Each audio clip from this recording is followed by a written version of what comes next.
3:8.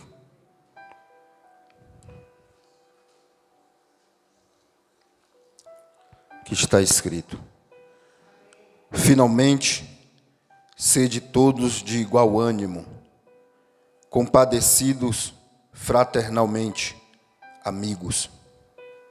Compadecidos fraternalmente, amigos, misericordiosos e humildes, não pagando mal por mal ou injúria por injúria, antes, pelo contrário, bendizendo, pois para isto mesmo fostes chamados, a fim de receberdes bênção por herança. Pois quem quer amar a vida e ver dias felizes, refreia a língua do mal e evite que os seus lábios falem dolosamente.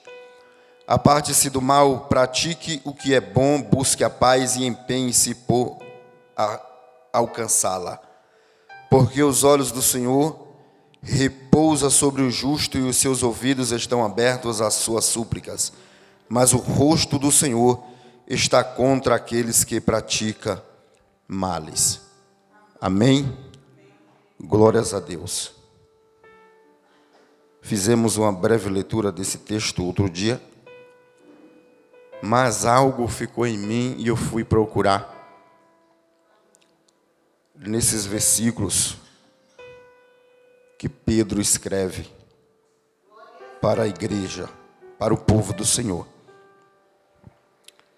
Todos nós conhecemos a história, a trajetória de Pedro, que é levado até Cristo pelo seu irmão André. Pedro era pescador, juntamente com seus irmãos. E quando Jesus inicia o seu ministério, ele passa à beira-mar, chama André, e logo após André leva Pedro até Cristo. Pedro,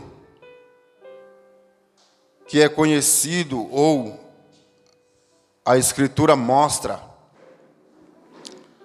o seu nome, Cefas, mas quando Jesus o chama, que são o mesmo nome, o aramaico e o grego, só que Jesus chama ele de Pedro, ou Petros, para pedra. É Pedro quem ouve da boca de Cristo a promessa que diz: pois agora não te chamarás Simão, mas Pedro, e sobre esta pedra edificarei a minha igreja, e as portas do inferno não prevalecerão contra ela. Pedro, que recebe o nome de pequena fagulha de pedra, que quer dizer também rocha, algo firme e sólido. Pois também o próprio Deus é chamado de rocha, ou de rocha eterna. Louvado seja o nome do Senhor.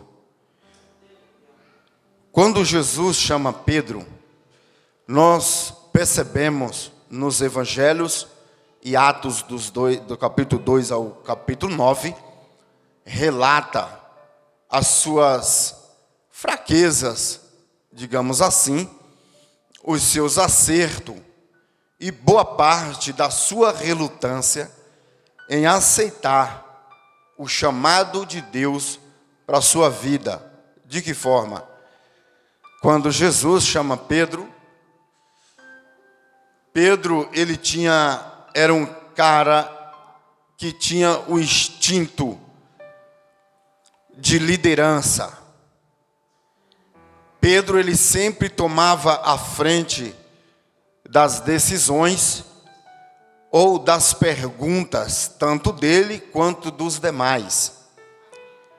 Visto que quando Jesus vai caminhando e pregando, dizendo que todo aquele que deixou casas, fazendas, família, em segundo lugar, para botar a Cristo e o chamado em primeiro lugar, Jesus disse: receberá 100 vezes mais. Eu acredito que naquele momento todos pensavam, mas ninguém teve coragem de perguntar. E Pedro disse: Senhor, nós deixamos campos, famílias, deixamos nossas, que era prioridade nossa, para te seguir. O que vamos receber em troca? Pois todos querem alguma coisa. Todo mundo quer alguma coisa. E com eles não era diferente. Porém, eles não tinham coragem, ou talvez não pensou em perguntar. Mas Pedro logo disse: nós deixamos tudo isso, e aí? E Jesus vai dizer: em verdade eu te digo, que tudo aquele que deixaram todas essas coisas por amor a mim e ao Evangelho, receberá 100 vezes mais na terra e no mundo por vir um galardão.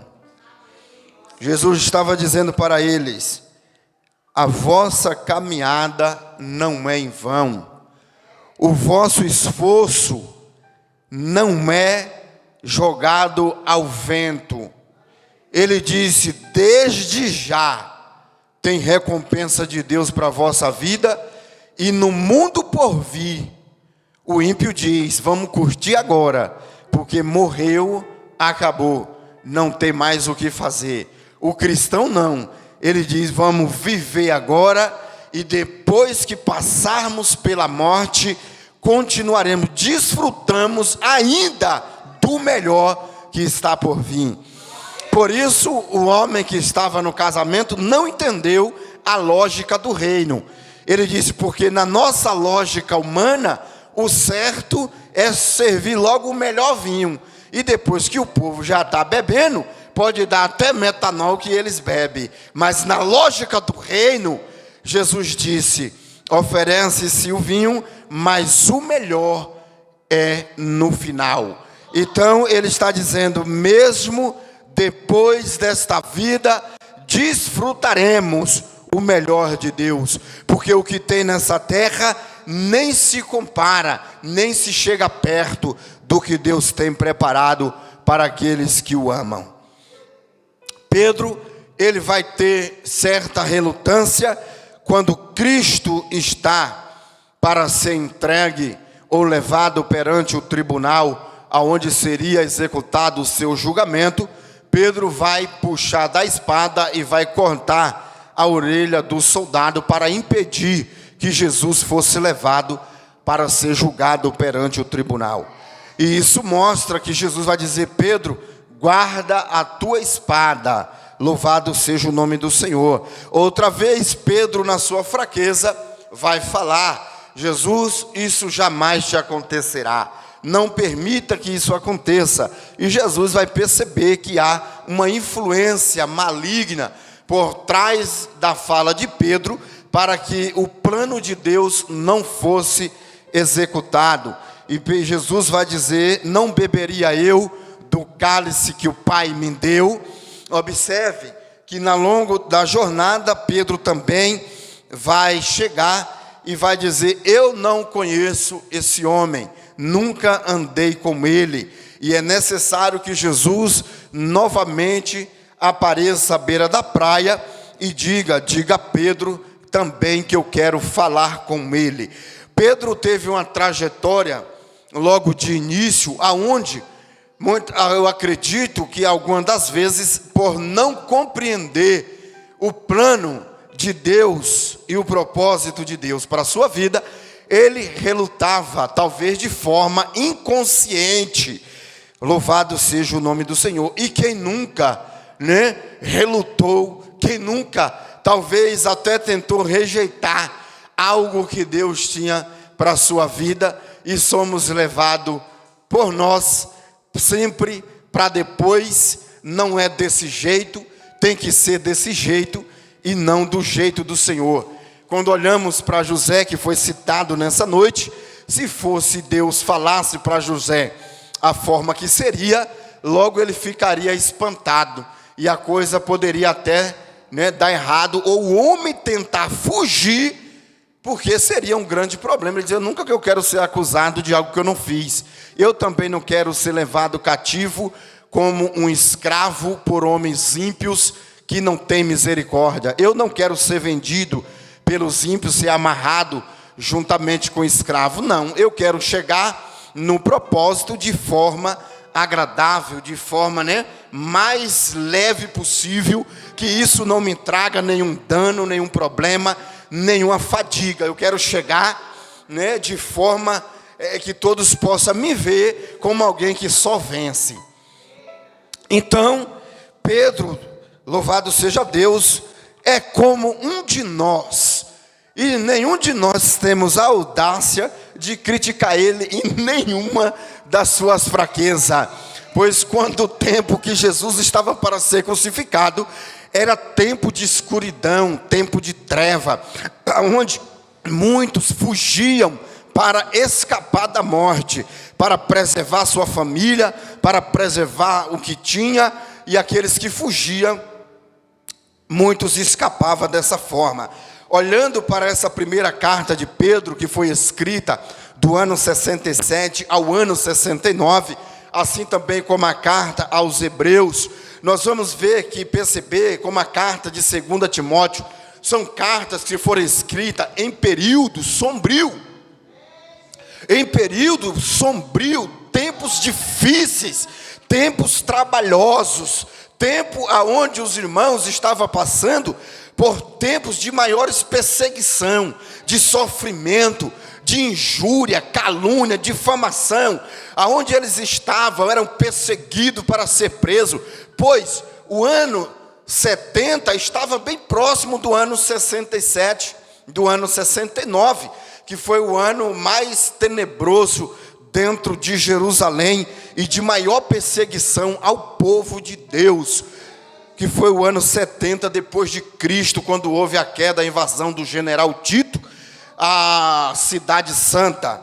Então, Pedro, ele caminhando com Cristo, ele teve essa dificuldade de amar aquele homem que estava prendendo a Cristo, pois ele aprendeu com Moisés, no Egito, que quando se perseguia um irmão ou um povo de Deus, Moisés logo tirou a vida do egípcio. Mas a Escritura diz que depois que Deus o chama e o prepara, ele era o homem mais humilde da terra.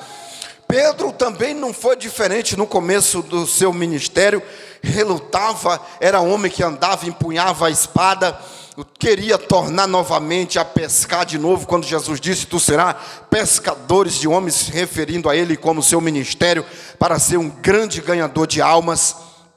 E a Escritura diz que Pedro também era um homem casado, e a sua esposa o acompanhava em seu ministério, e a história diz que Pedro morreu crucificado, e também a sua esposa. Quando sua esposa estava sendo crucificada, diz a tradição, que ele disse para ela: lembra-te do Senhor.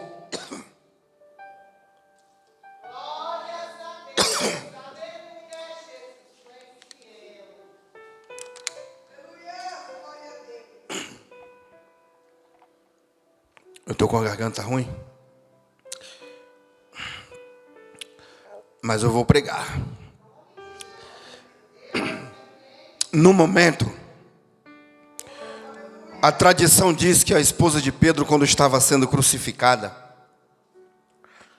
o que Pedro disse para ela foi: lembra-te do Senhor. A palavra de conforto que ele encontrou naquele momento foi: lembra-te do Senhor. Glórias a Deus. No momento que eu acredito de mais difícil da vida de Pedro, foi ver a sua esposa sendo crucificada, diz a tradição histórica. E a única palavra de conforto que ele encontrou nesse momento, o que ele ia dizer? A única palavra de conforto que ele encontrou, ele disse: lembra-te do Senhor. Nessa noite, para nós também, eu repito essa palavra de Pedro que disse: lembra-te do Senhor, nos momentos mais tribulosos, mais dificuldade, mais obscuro da caminhada do ser humano, lembra-te do Senhor. Louvado seja o nome de Jesus Cristo nessa noite. Quando chega a sua vez de ser crucificado, Pedro também não hesitou, e ele disse: eu não sou digno de ser crucificado como meu Senhor, pode me crucificar de cabeça para baixo. E a Escritura diz que invertendo a cruz, a história, a tradição diz que invertendo a cruz, foi crucificar a Pedro de ponta cabeça, pois ele não se considerou digno de ser crucificado como Jesus Cristo. Isso é louvável diante de todos nós nessa noite, pois quem escreve logo no capítulo 1 da primeira carta, fala de Pedro como o autor, louvado seja Deus, desta carta endereçada aos irmãos. Então Pedro, observando a sua trajetória, que foi de altos e baixos, de relutância, mas quando ele tem uma vida, um encontro genuíno com Cristo, na beira daquele mar, quando ele já estava em alto mar pescando, que Jesus aparece, e ele sai correndo. Por 3 vezes Jesus pergunta: Simão Pedro, filho de Jonas, amas-me? E Pedro disse: eu amo, Senhor. Ele disse: apacenta os meus cordeiros. E ele pergunta novamente: Pedro, filho de Jonas, amas-me? E Pedro diz: Senhor, eu te amo. E ele disse: apacenta os meus cordeiros. E novamente Jesus pergunta: Simão Pedro, filho de Jonas, amas-me? E ele diz: Senhor, tu sabes todas as coisas. Nesse momento, Pedro entendeu que quando ele negou a Cristo, ele negou a Deus, ele negou o Espírito Santo. E naquele momento que ele diz: tu sabe todas as coisas, ele disse: tu sabe do meu amanhã, e tu sabe de mim. Antes que uma palavra saia da minha boca, tu já sabe o que eu vou falar. Ele estava dizendo: Senhor, tu conhece o meu coração, tu conhece os meus pensamentos, tu conhece até mesmo o meu inconsciente. Por isso Pedro escreve nessa carta dizendo: santificai a Cristo no vosso coração. Pois santificar a Cristo aparentemente é só se vestir bem, é só falar bem, é só se comportar bem, que aí já vai aparentar santificar a Cristo. Mas quando ele diz santificai a Cristo no vosso coração, ele está dizendo no mais íntimo, no mais profundo, aonde só Cristo conhece, é o lugar, a terra, o coração humano, aonde Cristo deve ser santificado. É onde Cristo deve habitar de maneira plena e completa. Nesta carta, no tempo mais tenebroso da história do Evangelho, logo no princípio, no começo da igreja, é o momento onde Pedro vai escrever estas cartas, 2 cartas. Ele vai escrever a sua primeira carta e a sua segunda carta, e ele vai descrever do capítulo 2 ao capítulo de número 3, a vida exemplar cristã. Ele vai trazer de como vivermos no reino, uma vez que no capítulo 2 ele diz que somos casa edificada, casa espiritual. Se somos uma casa para habitação de Cristo, para habitação do Espírito Santo de Deus, logo no versículo de número 11, ele traz a vida exemplar. No versículo de número 18 em diante, ele traz a vida exemplar. No capítulo de número 3, ele traz a vida exemplar e os deveres dos casados. E no versículo de número 8 do capítulo 3, a vida exemplar cristã e o amor fraternal. O amor fraternal, ele fala acerca do amor entre irmãos, a sinceridade, a lealdade, a comunhão de comum acordo.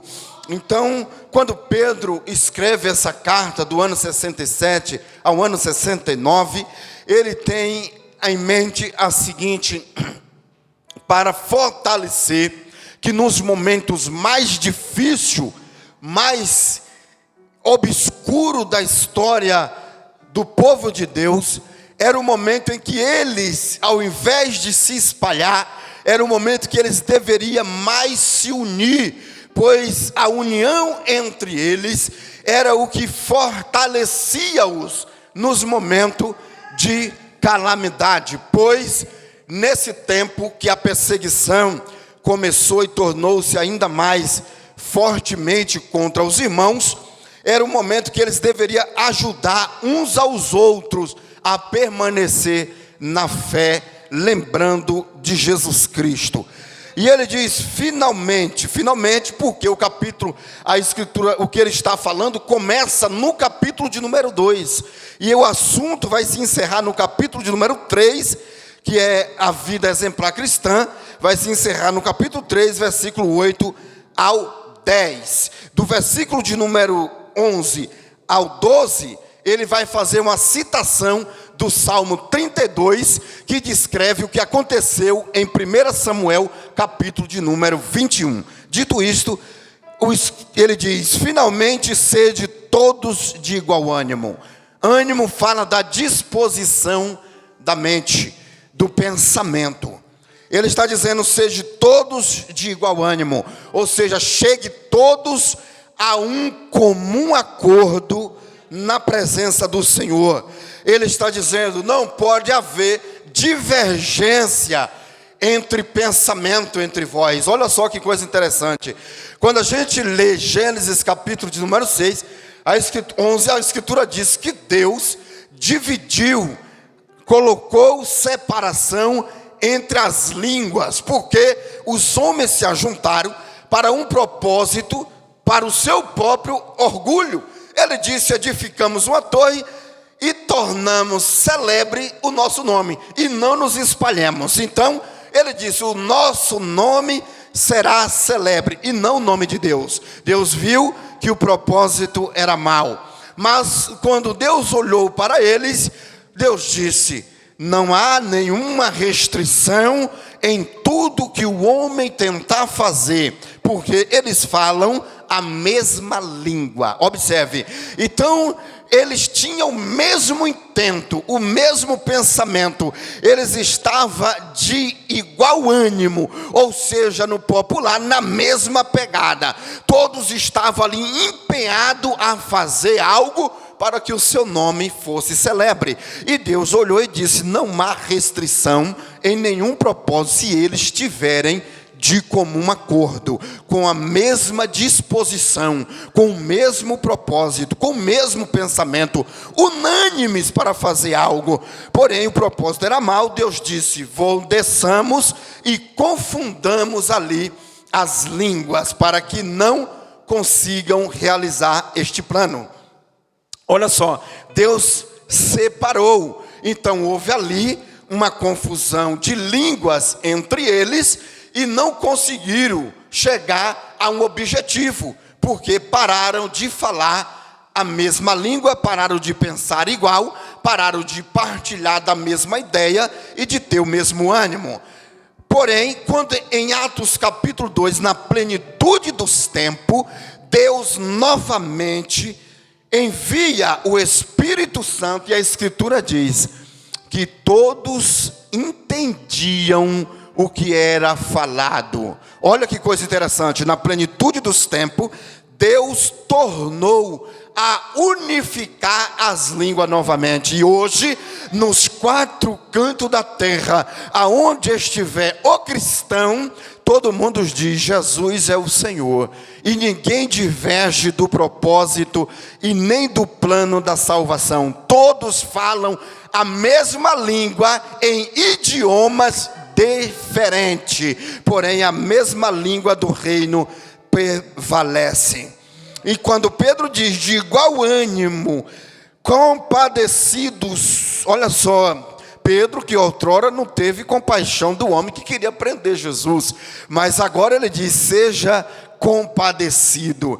E algumas vezes você e nós temos que ter compaixão de quem não merece compaixão, porque quando nós não merecíamos compaixão, Jesus olhou para nós e a Escritura diz: não imputou sobre nós os nossos pecados. Louvado seja o nome do Senhor. Nem nos tratou conforme nós merecíamos. Louvado seja o nome de Jesus Cristo.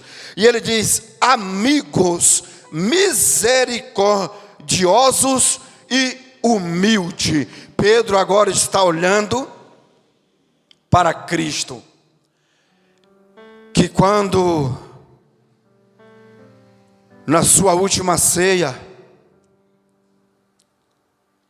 a Escritura diz que o diabo já tinha colocado no coração de Judas para traí-lo, e na última ceia ele vai ceiar, sabendo do que lhe esperava. E nesse momento, ao invés de chorar, lamentar e se desesperar, a Escritura diz que ele, tendo servido a ceia, cantou um hino e foi por monte orar. No momento mais obscuro de Cristo, por isso Pedro diz: lembra-te do Senhor. No momento mais obscuro, Jesus não se desesperou, antes ele disse: vamos cantar um hino nesse momento. Vamos cantar e louvar ao Senhor Jesus. Mas é o momento mais obscuro que tu serás levado à cruz, tu serás levado a um tribunal, interrogado, julgado injustamente e será executado juízo opressor. Mas ele disse: vamos cantar. Tu serás acusado, Jesus, de blasfêmias, porque tu disse que é filho de Deus. Tu serás acusado de infringir a lei de Moisés. Ele disse: mas vamos cantar. Oh glória. Tu serás acusado de destruir o templo que foi construído durante 40 anos. Mas ele disse: vamos cantar um hino de louvor a Deus. Oh glória. Diante da opressão, oh glória, diante do sofrimento, Jesus nos convida dizendo: vamos cantar um hino de louvor a Deus. Aleluia. Lembramos de Paulo e Silas na prisão, não podemos esquecer. Homens como a mim, como nós, sujeitos às mesmas paixões e às mesmas fraquezas, poderia chorar, lamentar e dizer: vou retirar o que preguei, o que falei. Mas ele disse: vamos louvar até os alicerces da prisão estremecer. Vamos louvar e orar e vamos cantar um hino de louvor a Deus.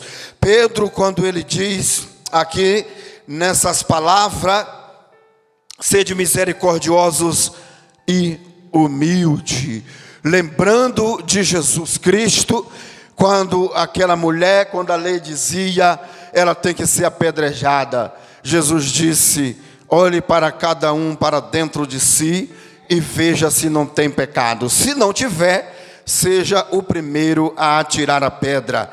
Então Pedro ensina dizendo: seja misericordioso. Louvado seja o nome do Senhor. E ele diz: humildes. Ele olha para Jesus, escrevendo e dizendo: uma vez eu estava com meus pés sujos, e ele colocou a toalha, se cingiu, se inclinou perante mim e lavou os meus pés. Pedro estava dizendo: a humildade é o que precede a honra. A honra vem atrás e a humildade vai na frente. Preceder é estar na frente. Então Pedro está dizendo: lembra de Jesus, que sendo Deus, se inclinou e lavou os meus pés. Uma vez que meus pés estavam sujos, e quando a Escritura diz: quão formosos são os pés daqueles que anunciam as boas novas. Pedro disse: meu pé estava sujo e era um pé feio, mas ele lavou e deixou meus pés formosos, oh glória. para andar e pisar aonde ele pisa. Louvado seja o nome do Senhor.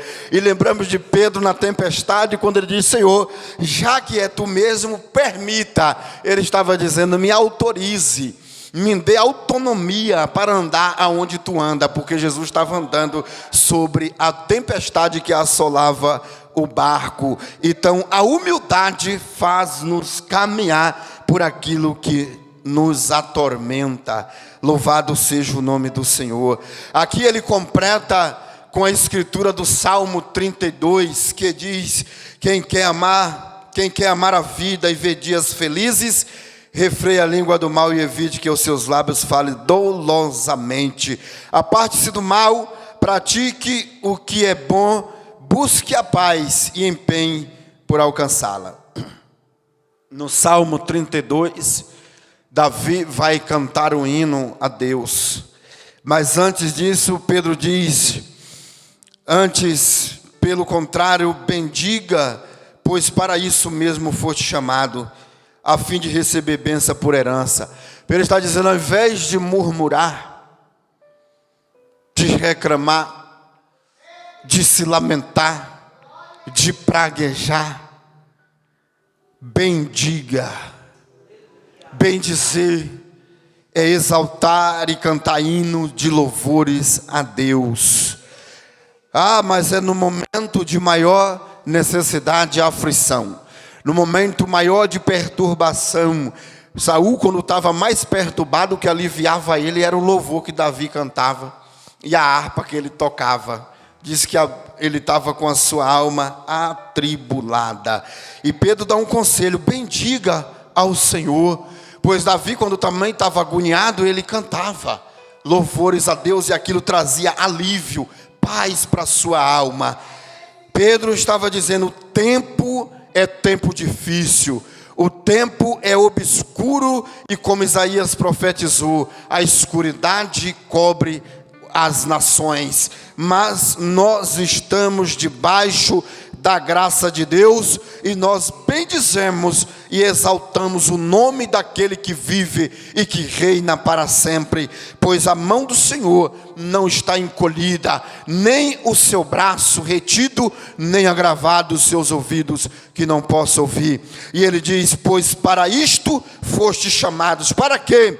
Para bendizer o nome do Eterno e também receber bênção por herança. Olha só que coisa tremenda. Herança só se herda de alguém que já morreu. Os homens, eles morrem, eles se matam, eles brigam. Outro dia eu vi até no noticiário 2 irmãos se matando, atirando no outro por causa de herança que os seus pais deixou. Mas a herança de Cristo, a Escritura diz que ele morre e ninguém precisa brigar para conseguir ou conquistar essa herança, porque ele morre e ele ressuscita para entregar para cada um a parte que ele cabe. Louvado seja o nome do Senhor da glória. E ele diz: quem quer amar a vida e ver dias felizes, refreie a língua do mal e evite os seus lábios fale dolosamente. Falar dolosamente é falar falsamente, soberbamente, ou coisas indevidas. Quando Paulo escreve aos irmãos dizendo: não saia da vossa boca nenhuma palavra torpe, mas somente a que é boa para a edificação. Isso quer dizer que não só beneficia a outro. Paulo está dizendo: se tu preserva a tua boca, tu está preservando a ti mesmo. Louvado seja o nome do Senhor. Pois Salomão escreve dizendo que o homem, aquele que bem utiliza a sua língua, comerá dos seus frutos. Glória seja dada a Deus. Pedro está dizendo: olha só, cuidado com a fala, cuidado com o que se pronuncia. Louvado seja Deus, aleluia. Porque se você quiser ver dias felizes, dias de paz, refreie a língua do mal. Quando Tiago escreve acerca da língua, ele diz que a língua, sendo um membro pequenininho, menor como um leme de uma grande embarcação, pois o leme é algo que conduz ou direciona o barco para a direita, para a esquerda, ou o navio. E o navio é tão grande.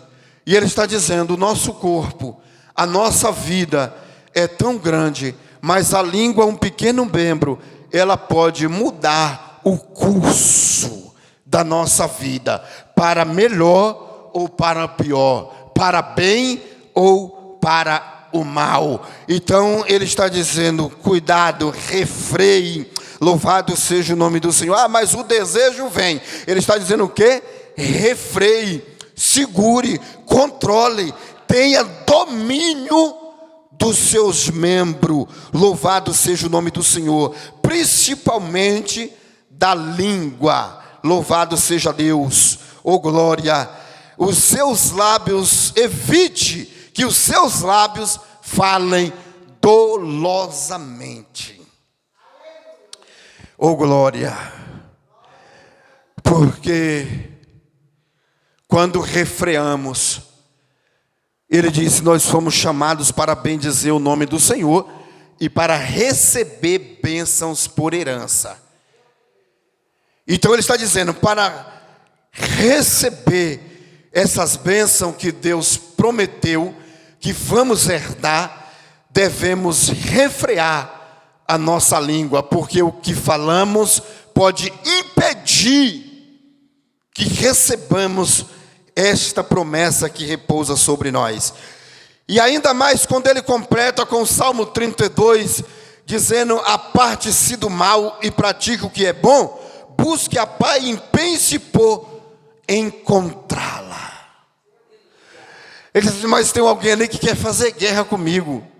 Ele disse, não se esforce para que haja paz. Mas tem alguém que quer brigar de qualquer forma, porque tem gente que quer brigar, né? Ele quer brigar de qualquer jeito. Aí tu dá a solução do problema, mas ele diz, não, enquanto você não brigar, eu não estou sossegado. Não é assim? Provoca e provoca. Mas qual é o sentido da provocação? É para que a pessoa fale dolosamente e perca as bênçãos da herança que nós fomos chamados para receber. Então é nessa hora que Pedro diz, cuidado, refreia a língua, porque tem herança de Deus, bênção de Deus para a tua vida. Mas se tu não tomar cuidado com as provocações, por quê?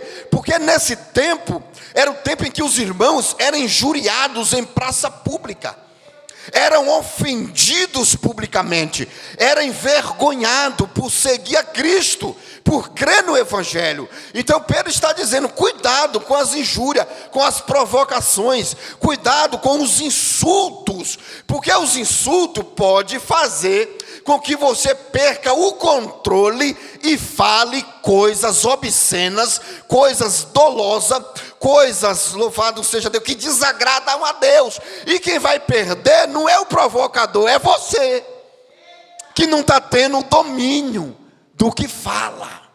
Meu Deus, louvado seja o nome do Senhor.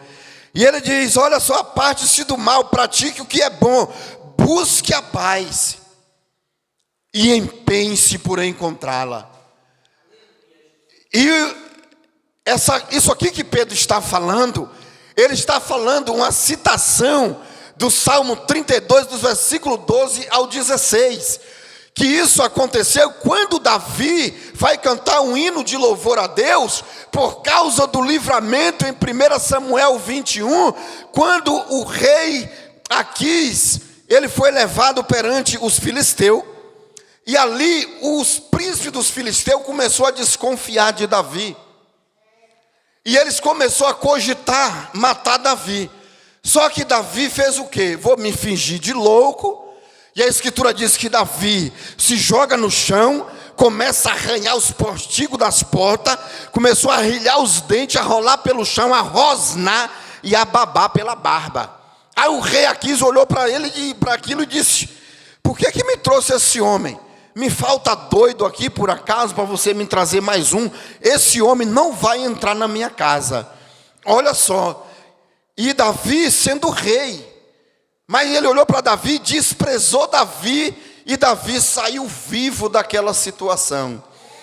Então, nesse momento, Davi não atribuiu a si, dizendo: eu fui estratégico, eu fui muito esperto, eu estou vivo porque eu fui um cara esperto. Davi disse: não, louvado seja Deus que me livrou quando os meus inimigos me cercavam.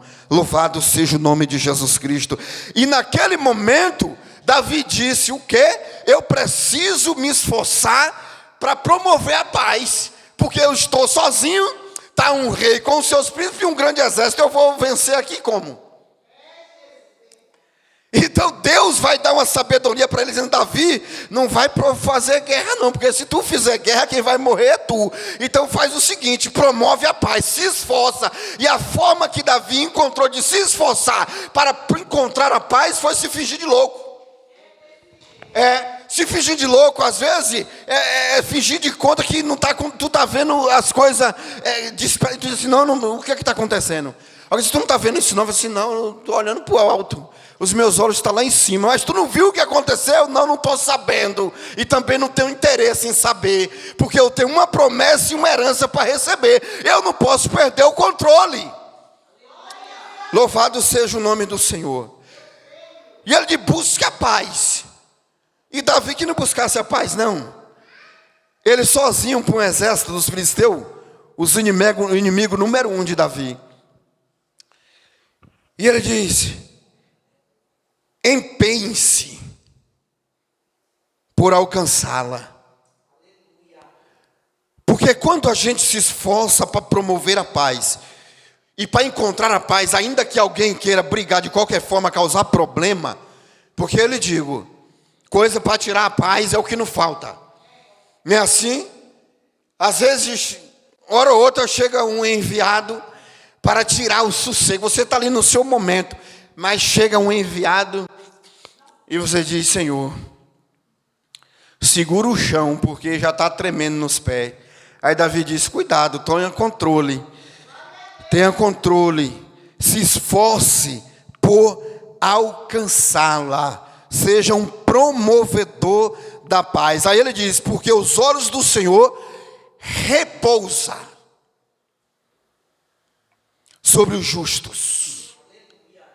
A palavra repousar é diferente de olhar. Deus, ele não só olha para nós. A Escritura diz que os seus olhos repousam. E repousar é o mesmo que descansar. Descansar é olhar e ficar olhando o tempo inteiro.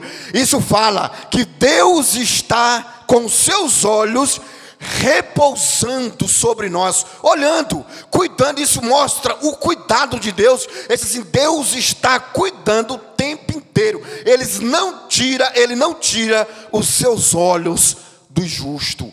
Louvado seja Deus. Enquanto nós estamos dormindo, Davi disse assim: eu dormi, eu deitei, logo peguei no sono, porque o Senhor me sustenta. Oh glória. Ele diz assim: aí quando eu acordei pela manhã, eu percebi que eu só acordei. Não, ele diz: eu deitei e logo peguei no sono, porque o Senhor me faz repousar tranquilo ou em segurança. Quando eu me levantei, e percebi que o Senhor foi que me sustentou a noite toda. Então ele diz: enquanto eu estou dormindo, enquanto eu estou no meu momento mais vulnerável da minha vida, no momento mais descuidado, que o inimigo pode me atacar em qualquer momento, ele disse: os olhos do Senhor estão repousando sobre mim, sobre tu. Os olhos do Senhor estão descansando sobre a minha família, sobre a tua família, sobre a tua casa, sobre a nossa casa, oh glória, sobre a nossa saída, sobre a nossa chegada, sobre o nosso trajeto de ida e também de volta. Os olhos do Senhor repousam. Louvado seja o nome do Senhor, porque Jesus declarou que nós somos inocentes dos nossos crimes, dos nossos pecados, e nos tornamos justos diante de Deus. E eu creio nessa palavra. Hoje a Escritura diz que quando Davi estava ali se fingindo de doido, não era Davi, mas eram os olhos de Deus olhando para ele, dizendo: eu estou cuidando de você, Davi. Oh glória, e tu vais sair dessa situação com vida. Aleluia. Tu vai sair daí vivo. Tu não vai precisar empunhar a espada. Tu não vai precisar pegar uma lança. Tu não vai precisar pegar um arco de guerra. Não, não, não. É só os olhos do Senhor que repousa sobre o justo. Só os olhos do Senhor que descansa sobre a nossa vida. E sairemos com vida, oh glória, para contar e testemunhar os grandes feitos de Deus. E ele ainda completa dizendo: e os seus ouvidos estão abertos às suas súplicas. Olha como vale a pena orar, porque os ouvidos do Senhor estão abertos às suas súplicas. Louvado seja o nome do Senhor nessa noite. Mas o rosto do Senhor está contra aqueles que praticam males. Ele não disse só um mal, ele disse males.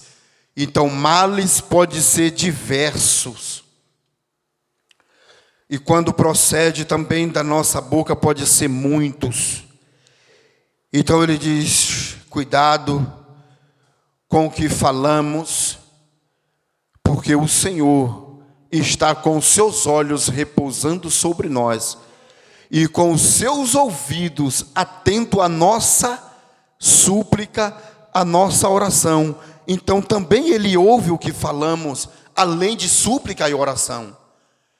O que é que Ele está dizendo no começo do capítulo? Não fale dolosamente, refreie a língua do mal. Porque o mesmo Deus que ouve a oração, ouve se nós falarmos males.